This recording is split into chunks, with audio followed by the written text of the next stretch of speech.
Capítulo 7 de Apocalipse é um capítulo muito especial, porque, assim como o capítulo 5, nós estudamos e vimos que o Cordeiro é quem vai abrir os selos daquele rolo, daquele livro. Agora, o capítulo 7 é como nós dizemos, um interlúdio entre o sexto selo e o sétimo selo.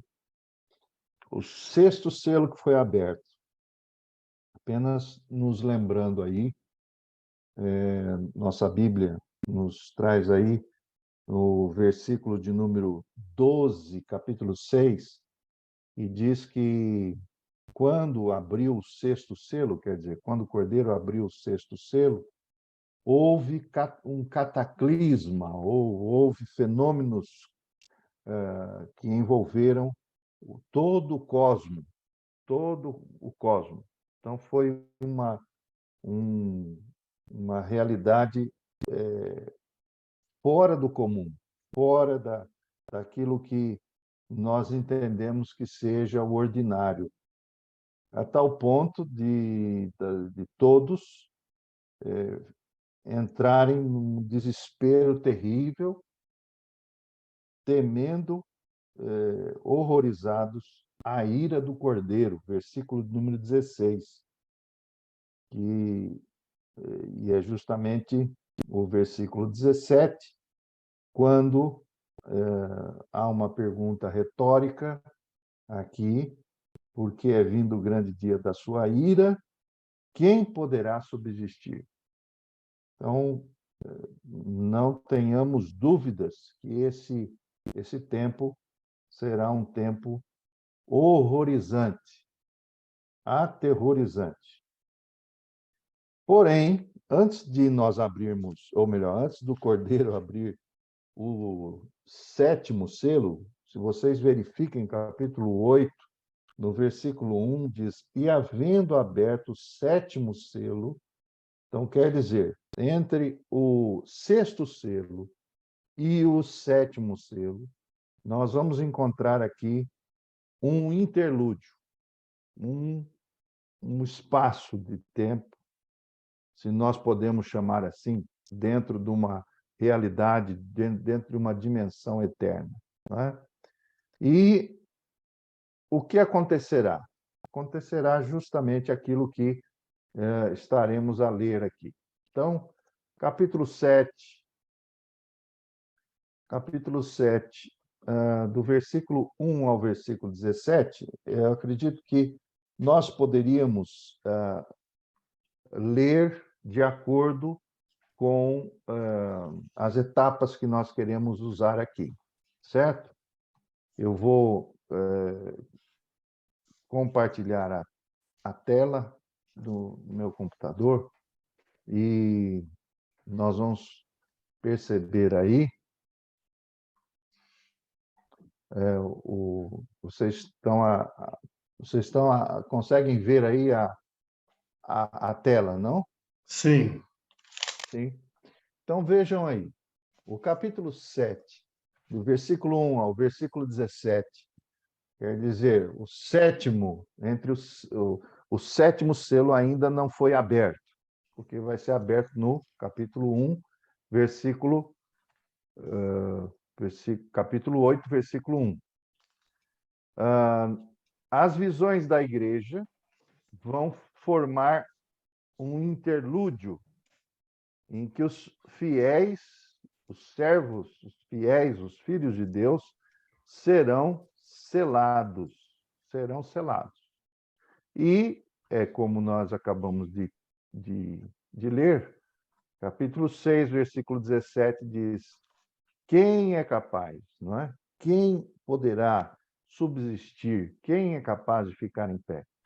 E os fiéis, eles serão selados para que possam se reunir para o culto de adoração. E esse culto de adoração, na eternidade, ele será ininterrupto. Né? Então, nós vamos ter aí esse interlúdio. Isso significa que, nesse capítulo 7, o Senhor vai começar a exercer o seu juízo, e esse juízo vai desabar universalmente. Ninguém poderá escapar. E o que faz essa distinção entre aqueles que vão, ou aqueles que passarão por esse juízo, e os que não passarão pelo juízo? Quando eu falo juízo, eu falo sobre condenação, porque todos nós seremos também julgados pelas obras. Não é? Então, no versículo 1 e 2, eu pediria a Sânia que pudesse ler o versículo 1 e o versículo 2 do capítulo 7 para nós. Por favor, Sânia. Depois destas coisas, vi 4 anjos que estavam sobre os 4 cantos da terra, retendo os 4 ventos da terra, para que nenhum vento soprasse sobre a terra, nem sobre o mar, nem contra árvore alguma. Vi outro anjo subir do lado do sul, nascente, tendo o selo de Deus vivo. Ele clamou com grande voz aos 4 anjos, a quem fora dado o poder de danificar a terra e o mar. Notem que um detalhe, as ações de juízo, os cataclismas, o fato de a terra ser danificada, no Apocalipse, nós sempre vamos encontrar os anjos sendo instrumentos dessas ações. Então, nós vamos encontrar aqui, no versículo 1, 4 anjos.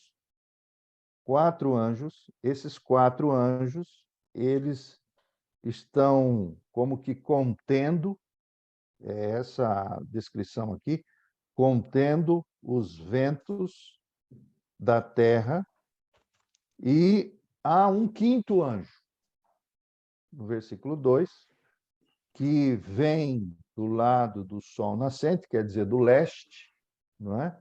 Do leste, e o que ocorre?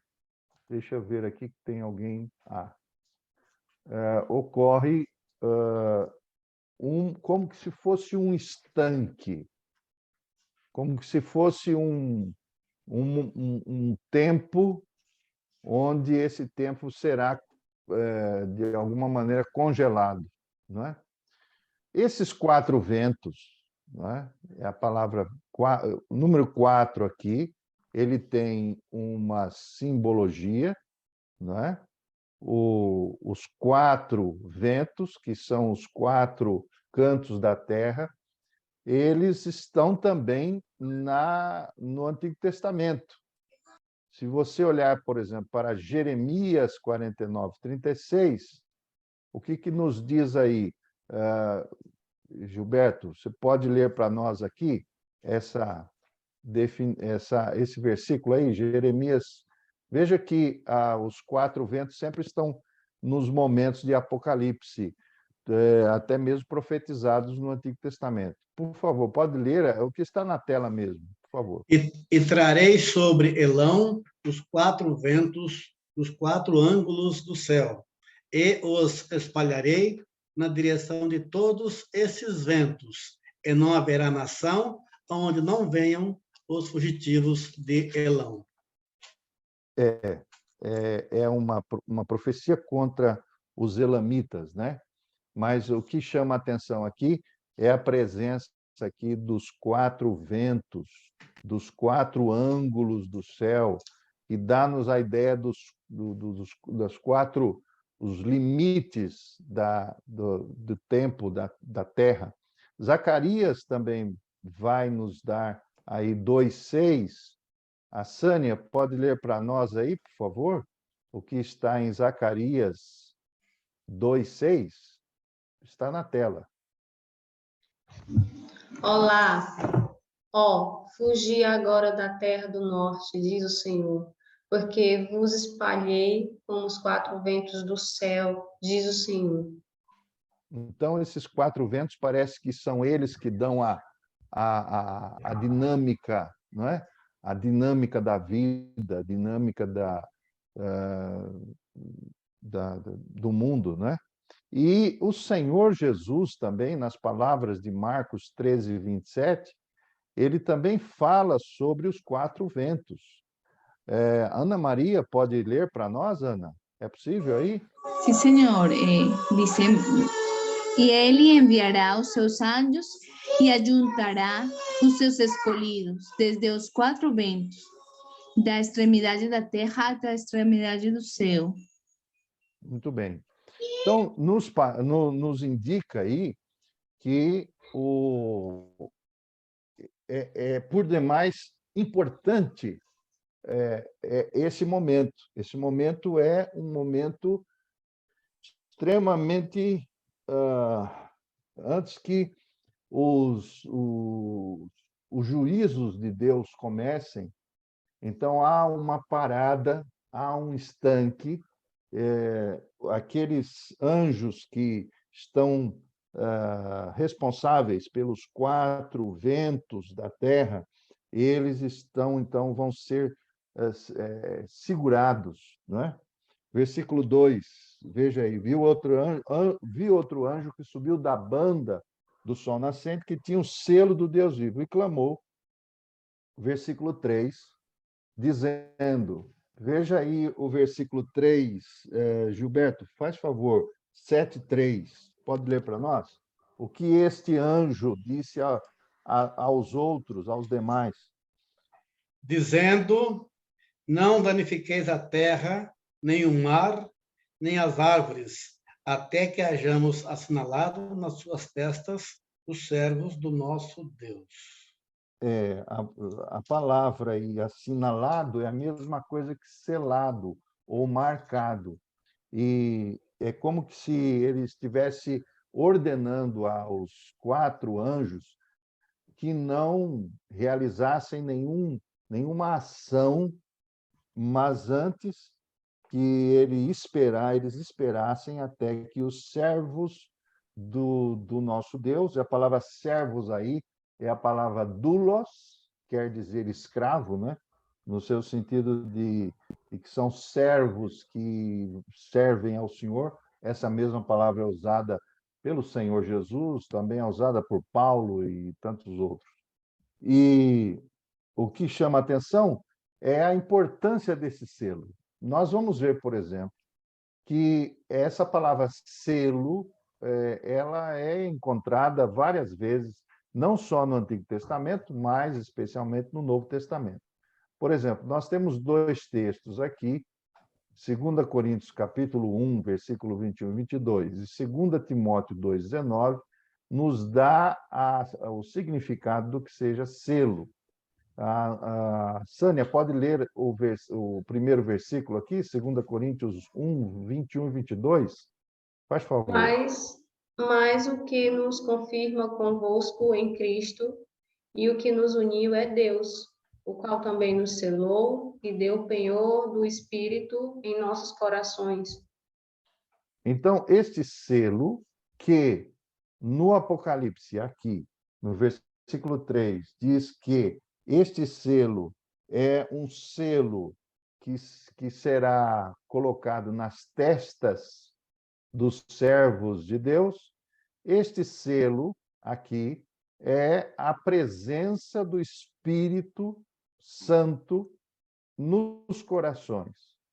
E é interessante aqui que este selo, essa marca, ela tem um sentido de penhor, quer dizer, de garantia. Isso é muito interessante, porque ao recebermos o Espírito Santo de Deus, ele permanece dentro de nós, até que haja naturalmente o resgate da propriedade, quer dizer, somos propriedade de Deus, não é? Se você olhar, por exemplo, para Efésios, capítulo de número 1, versículo 13 e 14, nós vamos perceber isso. Então, vejam só, vamos até Efésios. Vamos ver aqui, nós também temos esse verbo selar aqui no versículo de número 13 e 14. E nós temos a explicação aqui do que seja esse selo. A Ana Maria pode ler para nós Efésios 1, 13 e 14? Estou a procurar Efésios 1, 13 e 14.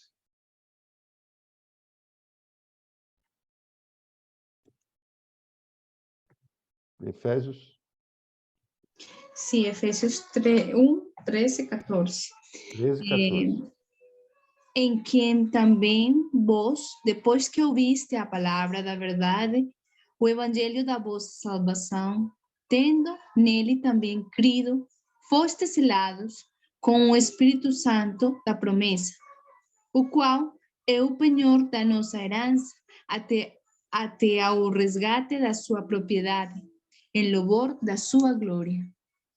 Então, o Espírito Santo é o penhor, é a garantia. Este selo é justamente a presença dele.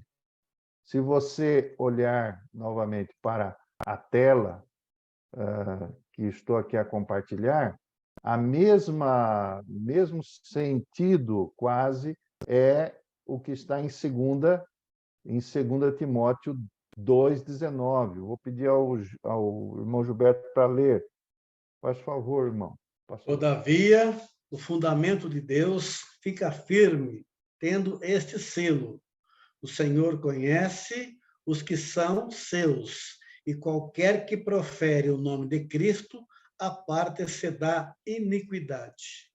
Então, nós temos aí o selo como penhor, como garantia, o selo como presença e o selo como sinal de conhecimento. Então, quando nós olhamos para esta ação angelical, nós vamos ver que os selados, eles recebem, acima de tudo, essa marca, esse selo, não é? E aí, então, nós vamos procurar responder quem são esses selados, quem são esses que foram assinalados. Nós temos, na verdade, duas visões que se completam aqui. A primeira visão é uma visão que está descrita aí no versículo 3, ou melhor, no versículo 4 até o versículo 8. E a segunda visão de uma mesma realidade está também a partir do versículo 9 em diante.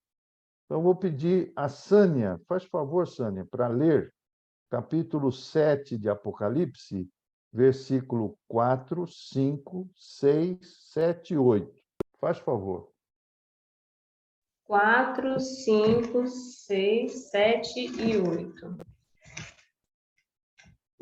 Vamos lá. Do trono, eu estava em Efésios, desculpa. E ouvi o número dos que foram selados, e eram 144.000, de todas as tribos dos filhos de Israel. Da tribo de Judá, 12.000 foram selados, da tribo de Ruben, 12.000, da tribo de Gade, 12.000, da tribo de Asser, 12.000, da tribo de Naphtali, 12.000, da tribo de Manassés, 12.000, da tribo de Simeão, 12.000, da tribo de Levi, 12.000, da tribo de Isacar, 12.000, Da tribo de Zebulon, 12.000. Da tribo de José, 12.000. E da tribo de Benjamim, 12.000. Então, nós temos aí os servos de Deus sendo selados, que nos dá aí um número múltiplo de 12, que é um número 144.000. 144.000, primeiramente, nos traz a noção de que o número 12, ele sempre vai se referir ao povo de Deus do Antigo Testamento e do Novo Testamento. São 12 filhos de Israel, são 12 apóstolos, são os 24 anciãos, se lembram disso? E 144.000 é um número fixo, ok? É um número definido, é um número que tem o seu limite.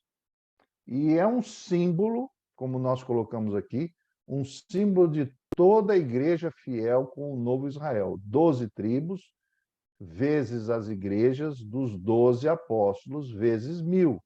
Um número que significa uma grande quantidade, porém, ela é completa. Isso é muito importante. Há outras visões, outras interpretações,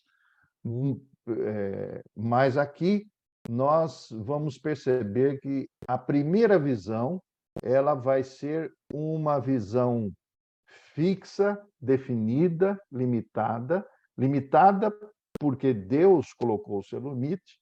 Quando nós falamos, por exemplo, sobre os eleitos de Deus, os escolhidos de Deus, Deus sabe o número específico de todos os eleitos.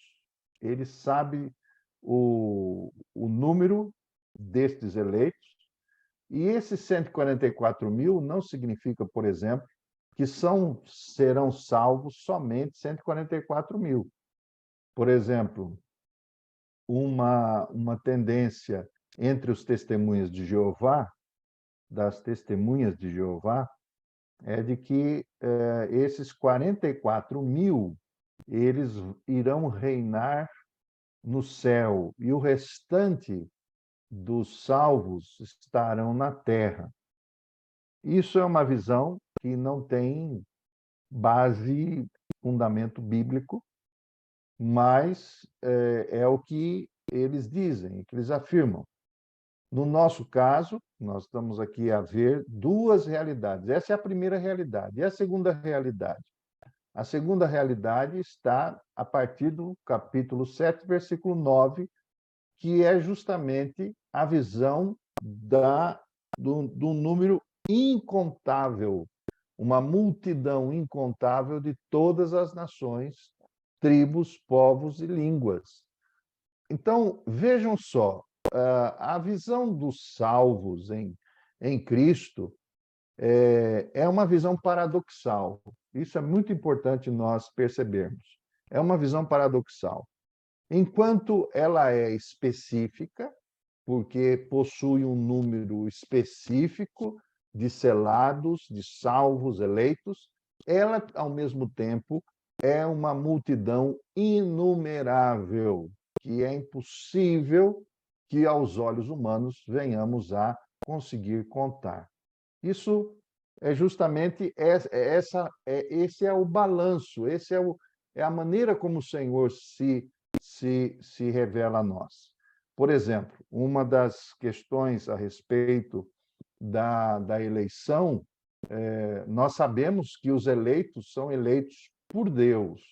Ao mesmo tempo, Deus também, na sua soberania, nos chama e nos mostra que o homem é responsável pelos seus atos. E é justamente esse balanço, esse paradoxo, não é? Enquanto somos eleitos por Deus, nós também somos responsáveis pelos nossos atos. E essa é uma visão que sempre vai ocorrer nas Escrituras, na Bíblia. Ao mesmo tempo, esse número que é um número paradoxal. É um número específico, não é? Fixo, ele nem vai aumentar, nem vai diminuir. Ele é fixo, porque Deus já salvou na eternidade. Mas, ao mesmo tempo, é uma multidão incontável que está no versículo 9. Eu vou pedir ao nosso irmão Gilberto para ler para nós o versículo 9. Faz favor. A grande multidão. Depois destas coisas, olhei e vi aqui uma multidão, a qual ninguém podia contar, de todas as nações, tribos, povos e línguas, que estavam diante do trono e perante o Cordeiro, trajando vestes brancas e com palmas nas suas mãos. Então, vejam só que são ações que acontecem, são subsequentes. Então, de um lado, João vê esse número específico, ao mesmo tempo, e logo depois, ele olha e vê uma multidão incontável, uma multidão a qual ninguém podia enumerar. Suas vestes e ramos de palmeiras, não é? Versículo 9 também nos traz aí, trajando vestidos brancos com palmas das mãos, e a vasta multidão representa o quê? Toda a igreja fiel que vive sob o sangue do Cordeiro. E é justamente isso que eles estão aqui a fazer. Então, é muito interessante essa visão de João, porque ela nos ajuda a perceber que essas duas maneiras, não é? É como se nós tivéssemos a olhar duas realidades de uma ou duas visões de uma mesma realidade. Então, isso é muito interessante. E os selados, quem são esses selados? Primeiramente, são esses que, no versículo 10, eles estão clamando. E no versículo 13, nós vamos primeiro ao versículo 10. Vamos ao versículo 10. Os selados, vamos ver aqui, versículo de número... Podemos ler versículo 10, 11, 12, até o final, pelo menos até o versículo 15. Então, do versículo 10 ao 15, eu pediria a Sânia para ler 2 versículos, a Ana Maria 2 versículos e o nosso irmão Gilberto 2 versículos. Faz favor. Versículo 10, a partir do versículo 10. Clamavam com grande voz, salvação ao nosso Deus, que está sentado no trono, e ao Cordeiro. Todos os anjos estavam em pé ao redor do trono, e dos anciãos, e dos 4 seres viventes, e prostraram-se diante do trono sobre os seus rostos, e adoraram a Deus, dizendo: Amém. O louvor e a glória, e a sabedoria e as nações de graças, e a honra e o poder e a força seja ao nosso Deus, pelos séculos dos séculos. Amém. Um dos ancianos tomou a palavra, dizendo: Estes que se vestem de vestiduras brancas, quem são e de onde vieram? E eu disse-lhe, Senhor, tu sabes. E ele disse-me, estes são os que vieram da grande tribulação, e lavaram as suas vestes e as branquearam no sangue do Cordeiro. Por isso, estão diante do trono de Deus e o servem de dia e de noite no seu templo. E aquele que está sentado sobre o trono os cobrirá com a sua sombra. Muito bem. Então, a primeira maneira de nós percebermos quem são esses selados numa realidade eterna é que esses selados, eles vão adorar a Deus. Eles vão adorar ao Senhor. É isso que está aí, por exemplo, no versículo 10. Eles estão adorando o Senhor, clamando com grande voz, junto com aqueles elementos que nós encontramos no capítulo 4. Percebam aí, estão clamando com grande voz, salvação, que está sentado no trono. E então o versículo 11 nos diz que todos os anjos estavam ao redor do trono, os anciãos, os 4 seres viventes, os animais. Quer dizer, voltamos àquele primeiro culto do capítulo 4, e adorando sobre os seus rostos. São adoradores. E eles fazem isso ininterruptamente. Vejam só, a segunda característica está no versículo 13, que um dos anciãos, retoricamente, pergunta a João quem são estes, de onde vêm, e então João diz, tu sabes, e ele responde, estes são os que vêm da grande tribulação, alvejaram os seus vestidos no sangue do Cordeiro. Então, aqui nós vamos ter, vejam lá, versículo de número 10, adoração, não é? No versículo 15 ainda, comunhão, porque nos traz aqui a ideia, na verdade não é o versículo 15, é o versículo 10 ainda, 10, 11, e que diz aqui, no versículo 10, não é? Eles estão clamando, no versículo 11, continuam agora com todos, e, peço desculpa, é o versículo 15 mesmo. Aqui diz assim, o Cordeiro que está sentado no trono os cobrirá com a sua sombra. Isso me lembra o Salmo 91. Vocês se lembram do Salmo 91? Aquele que habita no esconderijo do Altíssimo, à sombra do Onipotente descansará, dá-nos a ideia de comunhão. Depois, então, o versículo 16, que nós ainda vamos ver, nos traz aí algumas outras características. O versículo 13 e 14 nos mostram aí de onde vem. Primeiro, este ancião diz que eles vêm da grande tribulação, e essa tribulação que é um período de grande apostasia, que nós vamos encontrar aí essa descrição da apostasia, quer dizer, do abandono da fé, segunda Tessalonicenses 2, 3 a 9.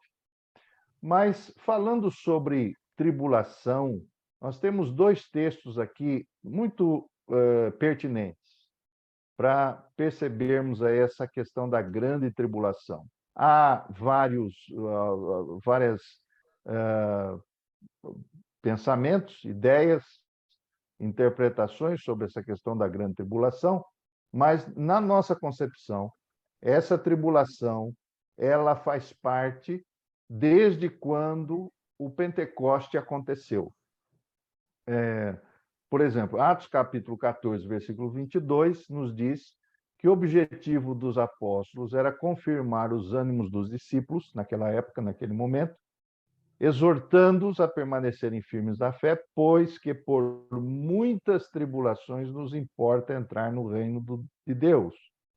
Isso significa que a tribulação ela é um elemento que trabalha em prol da nossa fidelidade na entrada ao reino de Deus.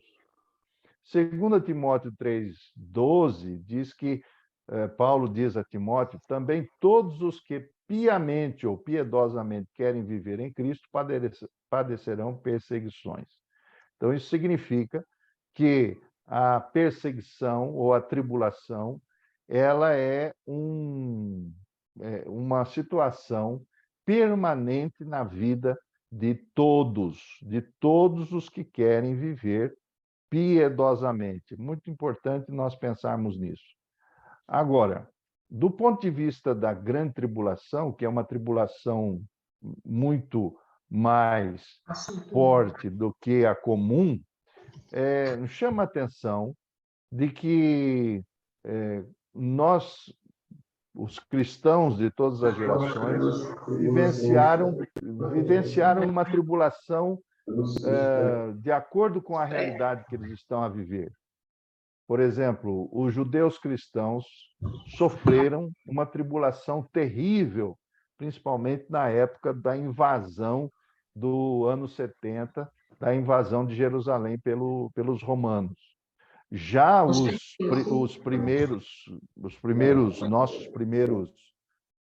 primeiros irmãos na fé da igreja dos primeiros séculos, do primeiro século, sofreram uma perseguição terrível. Então, se nós formos pensar nessa grande tribulação, essa grande tribulação ela é uma tribulação que nos chama a entrar, a participar deste reino de Deus.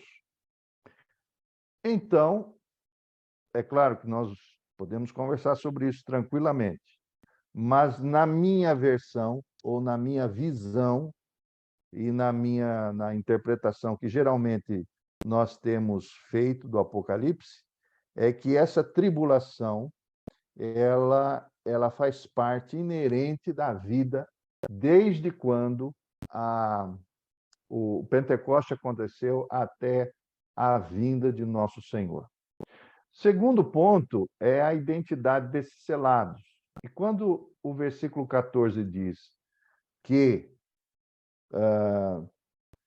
eles foram lavados, lavaram seus vestidos e abranquejaram no sangue do Cordeiro, eu quero dar uma ênfase aqui a um aspecto. Às vezes nós damos tanta importância a determinados elementos periféricos que nos fazem vivenciar a vida eterna. E achamos que esses elementos periféricos é que vão nos vão ajudar na salvação, na eternidade. E eu quero dizer aqui, veja só, o que eu quero dizer é que não depende, essa questão do selo do Espírito Santo, não depende de você fazer parte de uma igreja ou denominação. Não depende da linha doutrinária de uma pessoa. Não depende da prática de uma regra espiritual, nem do exercício de honestidade, da busca do bem comum. Isso não depende. Não depende, por exemplo, do martírio. Pessoas pensam que, pelo fato de colocarem o seu próprio corpo para ser queimado, os levará a ser selados, a ser salvos, quando, na verdade, nós nos lembramos da mensagem do apóstolo Paulo em 1 Coríntios 13, dizendo, mesmo que eu tenha que doar meu corpo para ser queimado, se não tiver amor, nada disso vai importar. Não depende se nós fazemos milagres, não depende se fazemos curas ou se nós temos dons espirituais e os praticamos. O que importa é se nós estamos selados com o Espírito Santo da promessa. O que é fundamental é essa questão aqui. Bem, estamos chegando ao final. O outro aspecto aqui é que a vida eterna, versículo 15, ela é retratada como uma adoração sem fim, dia e noite. Versículo 15 diz, porque estão diante do trono e o adoram de dia e de noite, e aquele que está sentado no trono os cobrirá com a sua sombra. Quer dizer, é uma adoração sem fim, dia e noite. Esse dia e noite, numa realidade eterna, é mais para que nós tenhamos uma noção dessa ação incessante. E, naturalmente, meus irmãos, nós chegamos à conclusão que estes selados serão marcados a fim de que o sétimo selo seja aberto. E nós vamos perceber que quando o sétimo selo for aberto, ele é aberto, como já foi aberto, é justamente aqueles que recebem o selo do Espírito Santo. Nós estamos já a ver o sétimo selo acontecendo, e é o que nós vamos estudar na semana que vem.